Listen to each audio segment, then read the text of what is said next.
Bismillahirrahmanirrahim. Assalamualaikum warahmatullahi wabarakatuh. Alhamdulillahirabbil alamin wassalatu wassalamu ala sayyidina Muhammad wa ala alihi wa ashabihi ajmain, amma ba'du. Sungguhnya pada beberapa hari yang lalu kita dapat informasi terkait tentang akan diberikan izin orang untuk investasi miras.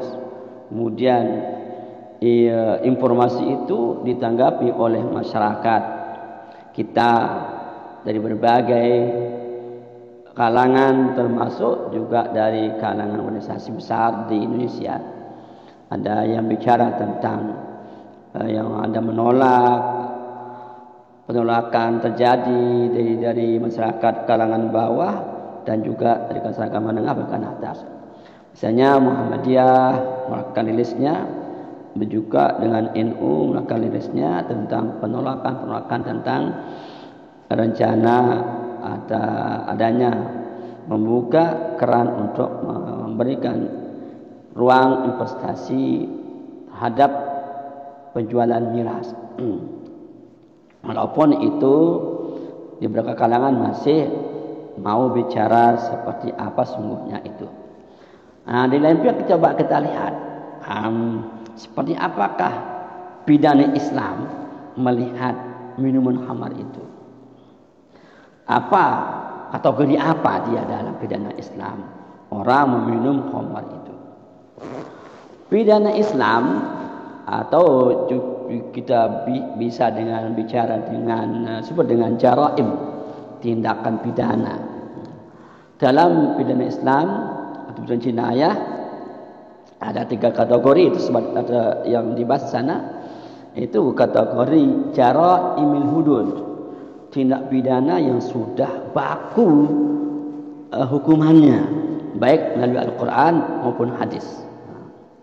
Kemudian jaraimil qisas, tindakan yang diberikan kepada ahli untuk melangsungkan tidaknya.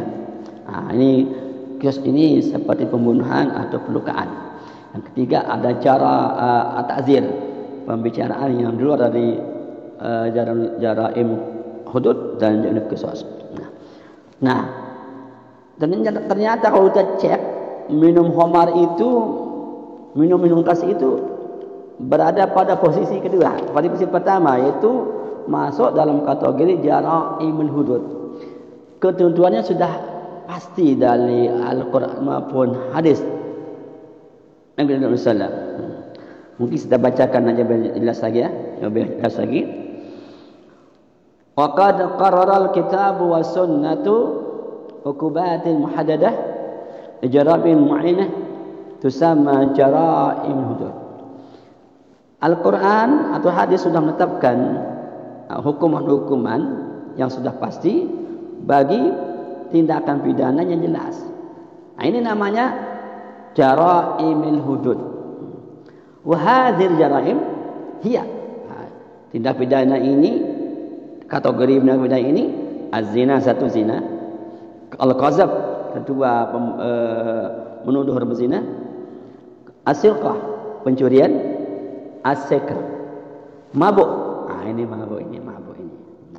Wal muharabah, intimidasi. Wal riddah, murtad.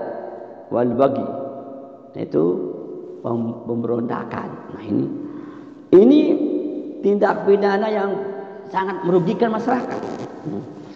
Seandainya zina merajalela, tentu masyarakat akan menjadi resah. Demikian juga pencurian, mabuk, intimidasi. Nah, ini kalau ini semuanya merajalela, ini akan meresahkan masyarakat. Nah, inilah Allah tegaskan hukumannya bagi pelaku yang berbuat tindak pidana ini.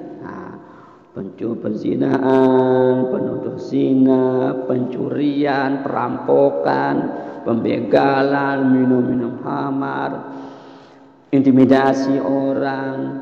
Nah, pemberontakan kepada pemerintah yang benar, riddah, murtad, kalau itu merajalela, masyarakat akan menjadi kacau. Ketertiban masyarakat akan menjadi buyar. Orang tidak akan merasa aman hidupnya di dalam masyarakat itu di mana mereka tinggal. Nah, oleh karena itu, kita coba lihat apa sih hukumannya orang yang mengkonsumsi minuman khamar, minuman miras dalam hukum pidana Islam. Apakah mereka digantung? Apa mereka dibuang? Apa mereka dipenjara? Atau mereka dipancung? Atau mereka diapakan? Nah, kita lihat dulu. Kita lihat pandangan para ulama setelah mereka kaji berdasarkan hadis maupun dalil-dalil yang mereka tentukan tentang hukuman orang yang minum khamar itu. Saya bacakan lebih lengkapnya. Al-fuqaha'u muttafiquna. Para fuqaha bersepakat ala wujubi hadd syaribil khamri, atas kewajiban sanakan hukuman bagi pemabuk minum khamar, minum keras. Ala anna haddahu al-jildu, bahwa hukuman itu ternyata al-jildu, pukul. Nah, dipukul, dijambuk, kita cepat. Walakinnahum mukhtalifuna fi miqdarihi.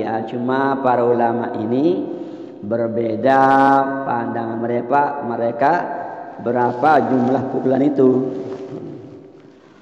Fazahaba al-ahnaf wal malik ila anhu 80 jildah. Mazhab Maliki dan mazhab Hanafi berpendapat bahwa orang yang minum keras itu hukumannya 80 kali cambukan. 80 dipukul ceplak 80 kali selesai dengan bertobat pada Allah Subhanahu wa taala. Kemudian wa zahaba Syafi'i ila anhu arbaun. Ini mazhab Syafi'i dan didukung oleh mazhab Hambali ila anhu arbaun, bahwa hukuman bagi pelaku peminum miras itu adalah dipukul 40 kali. Ulama yang mengatakan 80 kali itu berdasarkan tindakan Umar bin Khattab yang melaksanakan hukuman terhadap orang yang pernah melakukan minum khamar. Beliau kenakan 80 kali hukuman, yaitu kepada salah satu orang yang telah minum itu. Kemudian Imam mazhab Maliki dan mazhab Hambali berpandangan kepada tindakan Ali bin Abi Thalib ramallahu wajhahu annahu jalad al-Walid bin Uqbah 40. Nah, beliau Ali bin Abi Thalib menjelit orang terhadap namanya yaitu Walid bin Uqbah 40. Summa qala, kemudian Ali bin Thalib syalada Rasulullah sallam 40. Rasulullah lama takajidid menjatuhkan orang 40 kali. Wa Abu Bakar 40 kali, wa Umar 80, wa kullu satin hadza habbu ilayya. Ini yang berlaku. Jadi Rasulullah sallam meletakkan hukuman bagi pemabuk adalah 40 kali menurut satu riwayat, dan Umar bin Khattab mengatakan 80 kali. Nah, itulah dasar dari hukuman pelaku orang yang mabuk, pelaku peminum minuman haram, khamar, itu dapat hukuman cilit. Nah, lalu bagaimana hukum orang menjual khamar itu? Boleh atau tidak? Nah, jelas karena khamar itu tidak boleh. Tentu kita juga akan melihat. Qad ulima mimma sabaqa anna bai'al muhdadati haramun, bahwa sesuatu yang bahaya bagi anggota badan kita, apalagi sekarang ini narkoba dan sebagainya, itu haram. Fayakunu as-samanu haraman, maka menjadi harga keuntungan itu pun menjadi haram. Nah, jadi enggak menguntungkan menjual barang-barang seperti itu, karena akan masuk ke badan kita, akan menjadi darah dan daging, itu akan merusak jiwa orang yang minum dan makan dari barang-barang yang tidak dibenarkan oleh agama kita. Jadi demikian tegasnya bahwa orang yang mengkonsumsi narkoba, mengkonsumsi minuman khamar adalah tidak boleh dan dikenakan cilit 80 kali cilitan atau 40 kali cilitan menurut pandangan mazhab.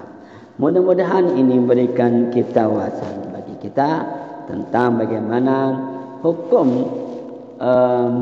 mengkonsumsi minuman keras dalam pandangan pidana Islam. Demikian, assalamualaikum warahmatullahi wabarakatuh.